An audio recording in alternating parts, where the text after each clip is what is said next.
Hello, everybody. This is week 4 of our book discussion on Pam Grout's E squared. There it is, E squared.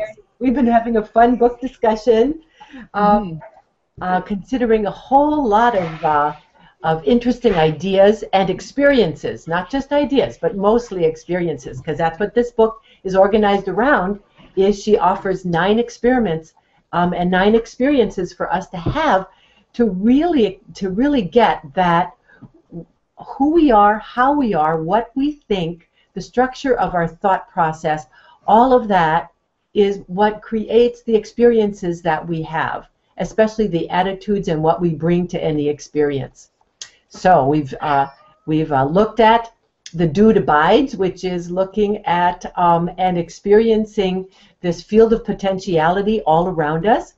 We've studied the Volkswagen Jetta principle, which is what you think, what you look for, you're going to see. And this last week we did abracadabra. No, that's coming up. No, the Alby Einstein, right, Catherine? The Alby Einstein principle, right? Which was all about creating these little devices, these little L-shaped devices that changed direction as we changed our thoughts, right? And I worked a lot with the pendulum this week. Did you, Catherine? Did you play more with it? I can't hear you, Catherine. Yeah, oh, there we go. I muted my phone because I'm here at the Starbucks and I didn't want to create a lot of background noise.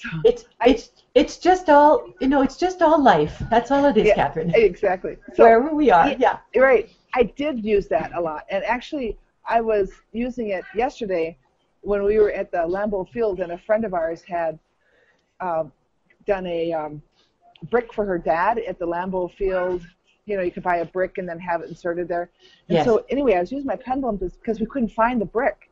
So I was like using my pendulum to see if we could figure out what group of, there's like 6 groups of names on bricks, and I was trying to figure out which, where it was. We couldn't find it.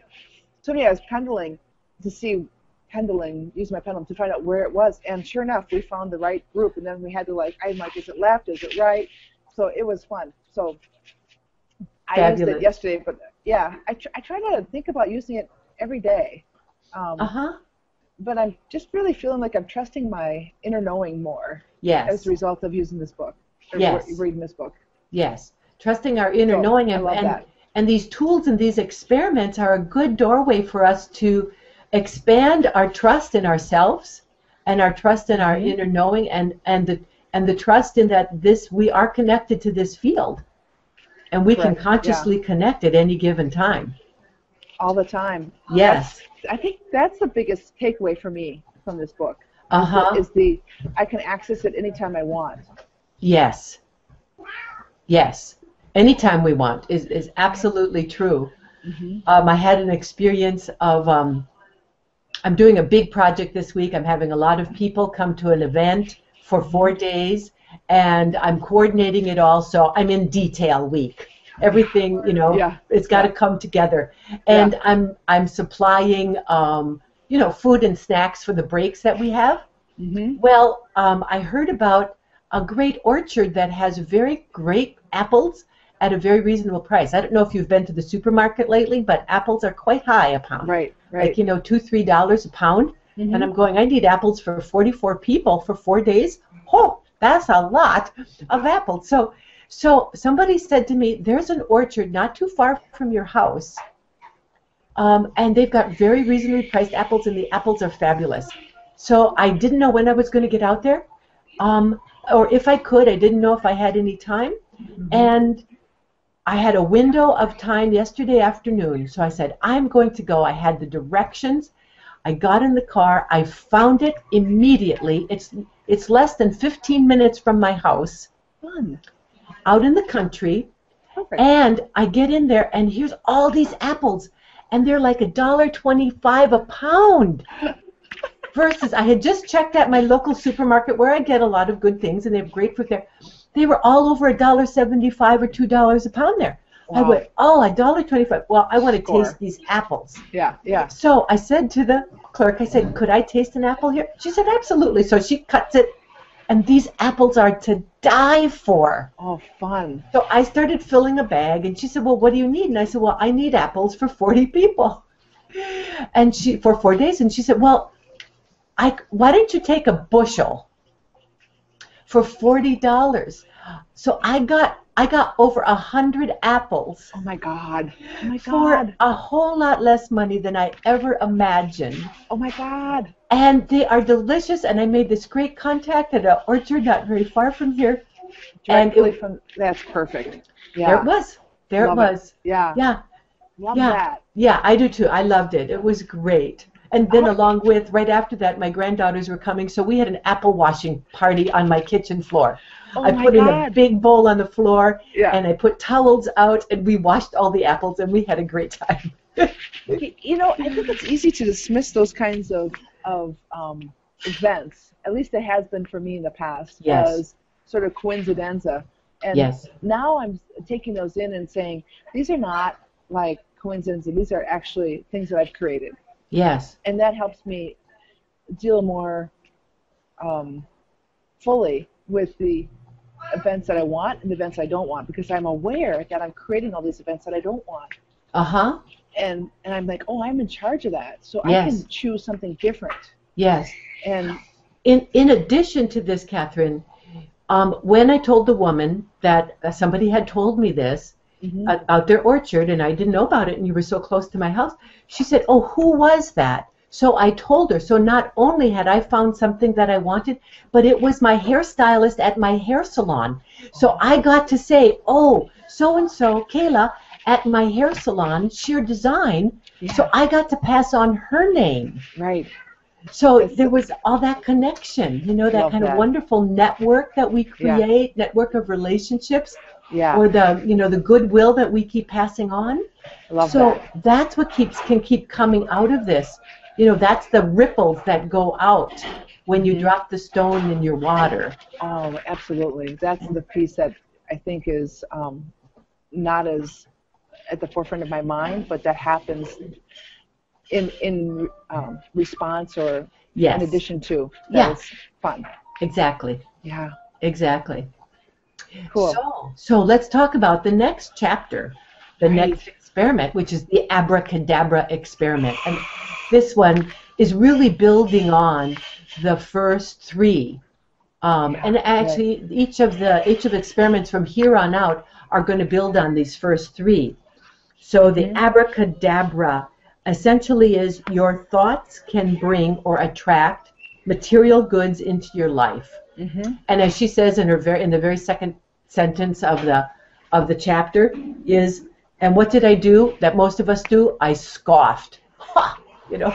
Exactly. Yeah. Right. You know, which we do, and we do because we're basing our thoughts on our previous experience when we weren't connected, when we did not know that this is indeed the kind of power we have. And we did not know how to use it. Right. So we scoff and we dismiss and we say, oh, okay, for somebody else, but not for me. It came from out of the blue. It came out from out of the blue. I had nothing to do with it. That's my favorite. Yeah. Yeah. Or not. Because people, you know what? I caught myself saying that a couple times actually. You know, from out of the blue, or I don't know where this came from. And I'm like, wow, listen to my unconscious language that I'm using. Exactly. And now my language is a lot more conscious about this, because it's like, on page 67, she says, I can manipulate the external influences in my life as surely as I can make a baby cry by grinning. Yes, that's that quote. Yeah. Yes. Uh-huh. So, you know, so. Well, you know, I think a lot of us, because of the experiences that we've had, it's really hard to own that, oh, my thoughts were in that state of being. Right. And again, it's not about blaming ourselves for anything that has victimized in our life. Right, right. Okay? Right. It's about looking at those experiences and learning out of them. How can I really take charge of myself so that I'm a thriver and I'm learning out of my experiences. And in fact, on Saturday night, I had a direct experience of how I invited something I didn't find pleasant. Okay. And it was because something occurred with somebody. They didn't do or behave in a way that I thought would have been a good idea for them to behave. Mm-hmm. I instantly got critical. I had a critical thought inside me. Somebody next to me made a critical thought. And then I followed out of that thought. I walked that thought out to saying something to this other person. And they in turn turned around and made a critical remark to me that I went kind of ouch inside to. And immediately in the moment, I said to myself, wait a minute, this is something to pay attention to. Because up to that point, everything was going very lovely, we were with a group of people, it was very sweet, very, very fun, and then there was this. So I tracked it back, and I found the moment at which I got critical, and then I saw that my energy formed in such a way that it became an invitation for someone to be critical back at me. So I called it the energetic invitation, which most of us are never aware of.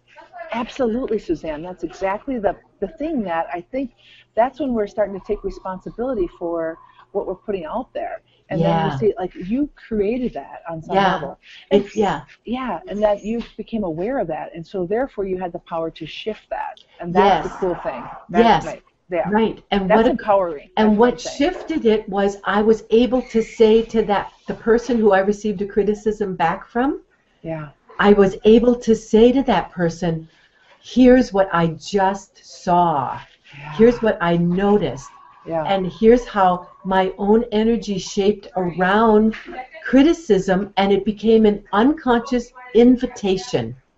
Right. What a great awareness. That's so great. And it's so not easy to do at times because we don't want to believe that we're sending out that kind of message. But it really is worth looking at it to see if there is anything that we could do. And a lot of times we can't do something till after the fact. Yeah, I agree. Yeah. We're going to change it after the fact. Right. Because it's the learning in the experience that we can get. And then we can say, oh, I get it. Right. I get it. Right. Okay? Yeah, that's a great awareness. I love that. Yes. That's why we're having this book discussion. Yes. Yes. Yes. So this was a quite involved chapter. And whoever listens in on this, I highly recommend you read every word of this chapter because she identifies all the ways that we might block ourselves or trip ourselves up, or she identifies 3 key ways that we might block ourselves or trip ourselves up. And then we use that as evidence of I can't create anything that I want. Right, right. So in abracadabra principle, the specific experiment here is to create something in the physical world, either something tangible like a phone or something, an invitation of some sort, or people attending an event, which is what I'm going to talk about here. Okay. Because I said this is building on the last 3 experiments. Right. So for the last, for the last 6 months, but especially the last 2 months, I have been inviting people in my thoughts to come and attend the event that I'm coordinating this week. It's really big. And I wanted a certain number of people to be here in order for it to be successful. And so that's been on my radar. And actually there's 2 events this week. One's tomorrow and one is for the next 4 days.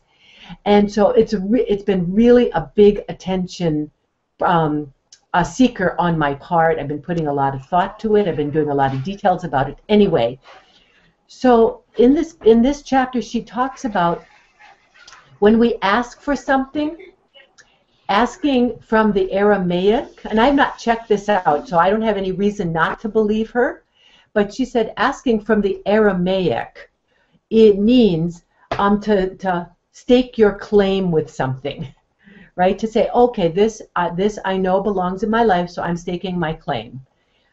Well, so but she said most of us run into the trouble is that our thoughts are going helter-skelter here and there. We ask for this, we ask for that. We think we're not going to get it. No, then we go back to it. Just like when we head off on a trip, we go, I'm going to go from here to there. But if we just keep turning around because we're not there yet, because it takes us some time, it's what we do with our thoughts. You know, like this summer, we wanted to go to northern Minnesota for a vacation. Well, we live 6 hours away. And I know you live, what, 6-8 hours away from your family cabin, Catherine?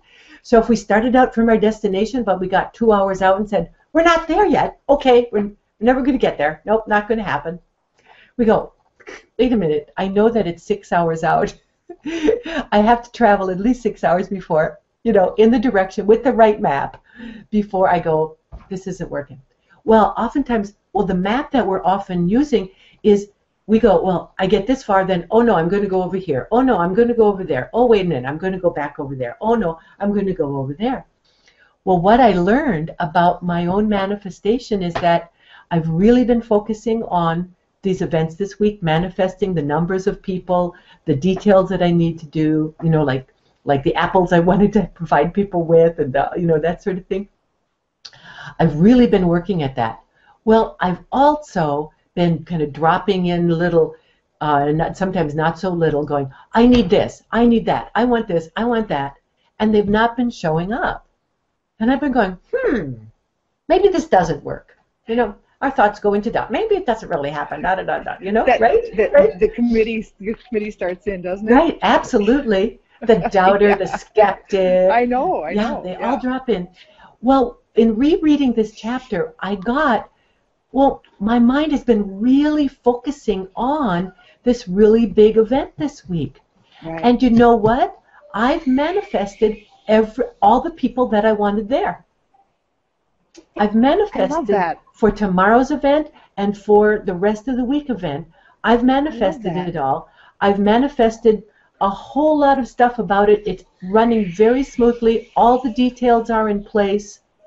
Everything is going really well. Fabulous. Great to hear. So my energy, thank you. Yeah, it is. Yeah, I'm very excited. My energy has been really focused on that. Right. And that's what I've been manifesting. And this other stuff that I've been saying I want, it's in the pipe. Right. But I was really focused on all this other stuff. Exactly. Yeah. Which has actually showed up for you now. Actually, it has. Yeah. Actually, it has. Yeah. She on page 82, she says, you know, this is second paragraph from the bottom. Mm-hmm. If you go back to Aramaic, which, as you probably know, is the language in which Jesus conversed, the root of the word ask reveals more than a well if it's not too much trouble.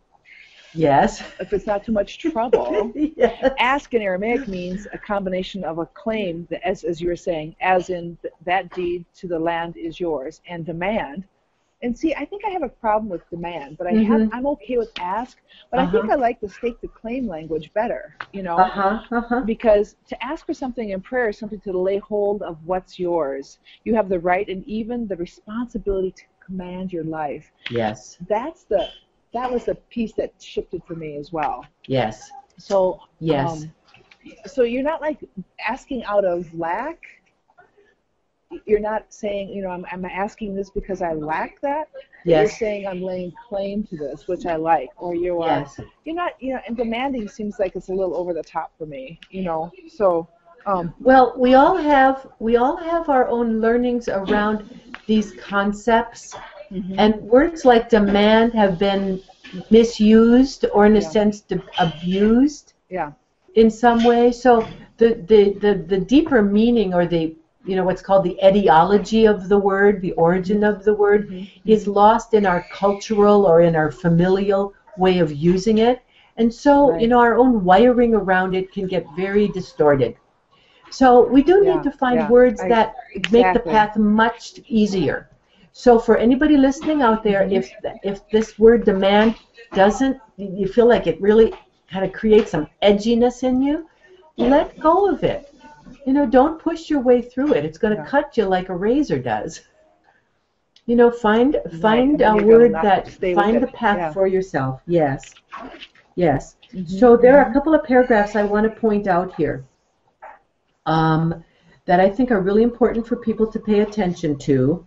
And let's see, page 71, in the middle of the page, she's the middle paragraph in the page. She said, even though this principle is the beacon that represents everything people think they want, it's actually way down on Maslow's hierarchy of needs. That this creating material things. Not that anything's wrong with it, but actually that's down on the Maslow's hierarchy of needs. Starts with our physical needs and survival and that sort of thing.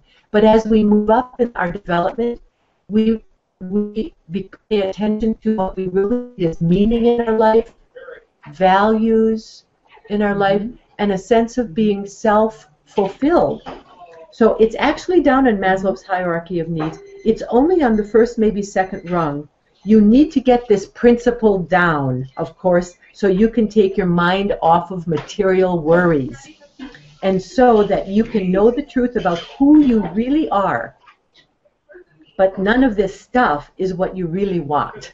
Not really. You know, what we're really looking for is the experience that we think the stuff will give us. That's what we're really looking for. Exactly right. Yeah. That's the deal. Right. Yeah, that's the deal. And so on page 72 is a follow-up paragraph which says, the only reason we don't change water into wine or heal cancer like Jesus did with one touch is because our thoughts are scattered all over the place. Instead of being one constant, well-aimed tuning fork, our thoughts are more like a junior high school band of beginning trumpet players. I just love that image. I just love that image. She's a lot of fun to read, isn't she? Yeah, oh my God. Yeah, I just laugh out loud with her stuff all the time. I remember being in beginning band with my tenor saxophone and what it all sounded like. Yeah. Oh my God. On one hand, we pray for things to work out, but on the other hand, we worry they won't. Right. So this is really about practicing taking charge of our thoughts and catching it so that we can go refocus. Right. The task really is not about the naming the intention. I mean, that's the start. That's the door. Yeah. But it's about keep going. Right. Yeah. Yesterday I took a writing class. Oh. And it was with two nationally known writing teachers who came to town here for our book festival, and so they said, we'll do this free writing class.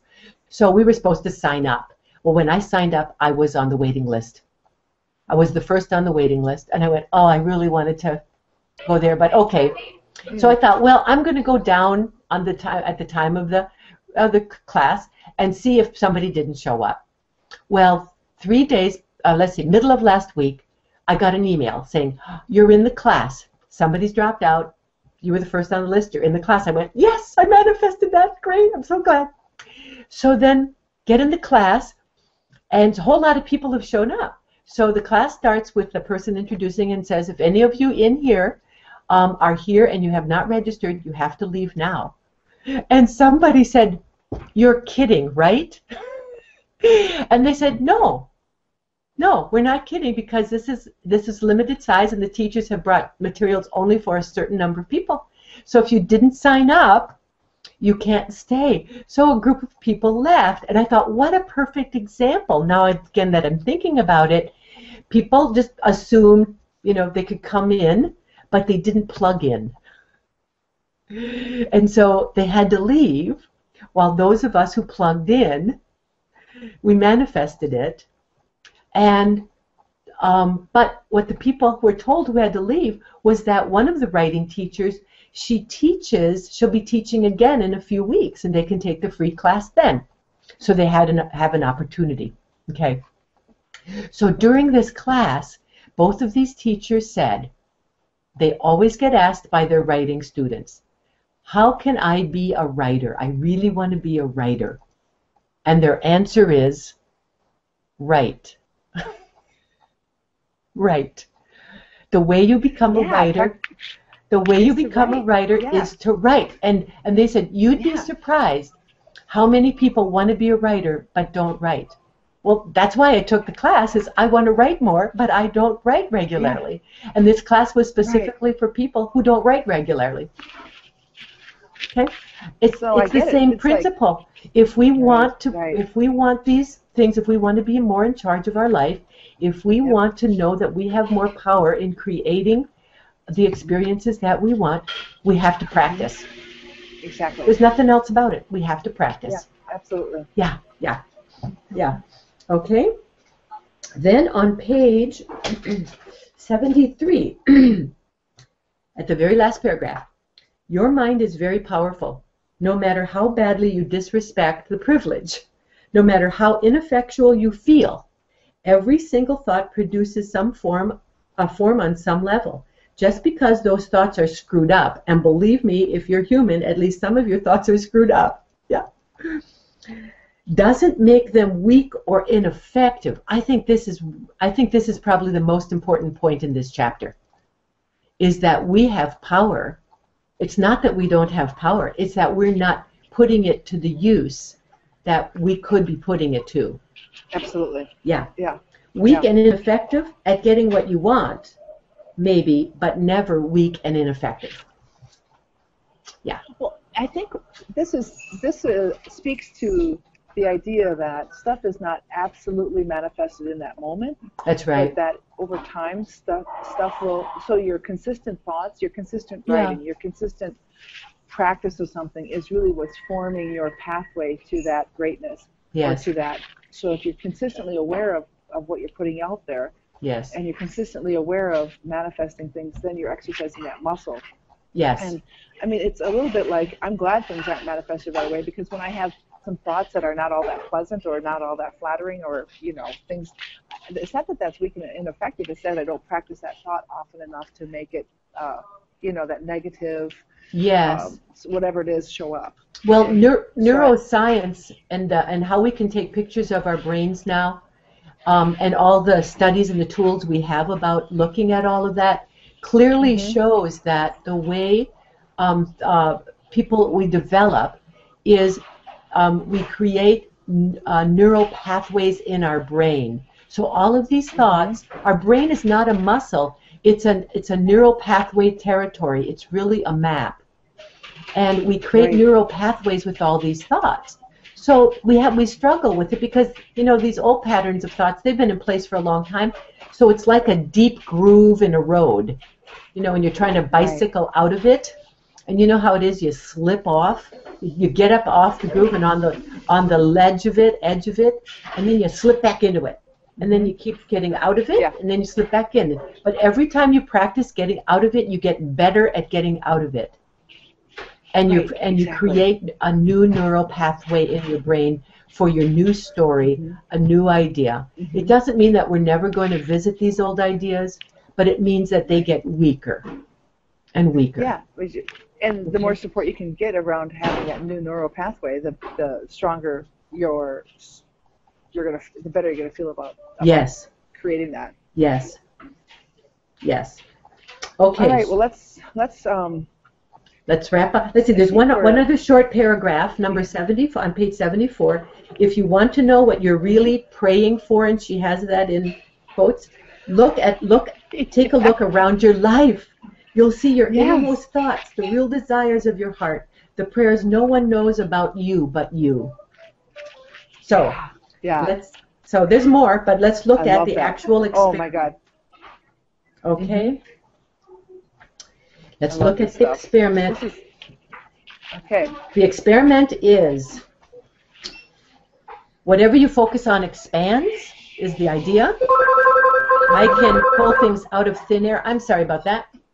I can pull things out of thin air simply by thinking about them. That's the question. Can I do that, really? The hypothesis, by making the following intention and focusing on its outcome, I can draw it into my life.